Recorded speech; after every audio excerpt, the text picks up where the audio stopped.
ಏನು ಅಂದರೆ, ಇವಾಗ ನಾನು ನಿನಗೆ ಏನೇನು ಹಾರಾಟದಲ್ಲಿ ಟೆಕ್ನಿಕಲ್ ಹೇಳ್ಕೊಡ್ತೀನಿ, ಆ ನಾಲೆಜ್ನೆಲ್ಲ ನೀನು ಬೇರೆ ಹಕ್ಕಿಗಳಿಗೆ ಅದನ್ನು ಪಾಸ್ ಮಾಡಬೇಕು, ಬೇರೆ ಹಕ್ಕಿಗಳು ನೀನು ಟ್ರೈನ್ ಮಾಡಬೇಕು ಅಂತ ಹೇಳ್ತಾನೆ.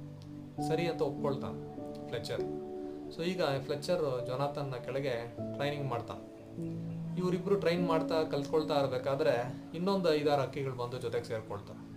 ಜೊನಾಥನ್ಗೆ ಖುಷಿ ಆಗುತ್ತೆ.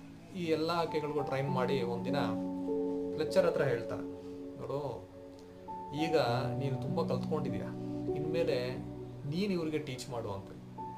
ಅವಾಗ ಫ್ಲೆಚರ್ ಹೇಳ್ತಾನೆ, ಅಯ್ಯೋ ಜೊನಾಥನ್, ನನಗೆ ಅಷ್ಟೆಲ್ಲ ನಾಲೆಡ್ಜ್ ಇಲ್ಲ, ನಾನು ಹೆಂಗೆ ಇವ್ರಿಗೆ ಟೀಚ್ ಮಾಡೋದು ನೀನಿರ್ಬೇಕಾದ್ರೆ. ಆ ಥರ ಹೇಳಬೇಡ, ನೀನು ಏನೇನು ಕಲ್ತ್ಕೊಬೇಕಾದೆಲ್ಲ ಕಲ್ತ್ಕೊಂಡಿದೀಯಾ, ನಿನ್ನ ಯಾವುದು ಹಿಡ್ದಾಗ್ತಾ ಇದೆ ಅಂದರೆ ನಿನ್ನ ಆಲೋಚನೆಗಳು, ಅದರಿಂದ ಹೊರಗಡೆ ಬರಬೇಕು ನೀನು ಅಂತ ಹೇಳ್ಬಿಟ್ಟು ನೀನು ಟ್ರೈನ್ ಮಾಡು ಅಂತ ಹೇಳ್ತಾನೆ.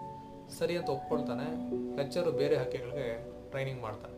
ಅದನ್ನ ನೋಡಿ ಜೊನಾಥನ್ಗೆ ತುಂಬ ಖುಷಿ ಆಗುತ್ತೆ.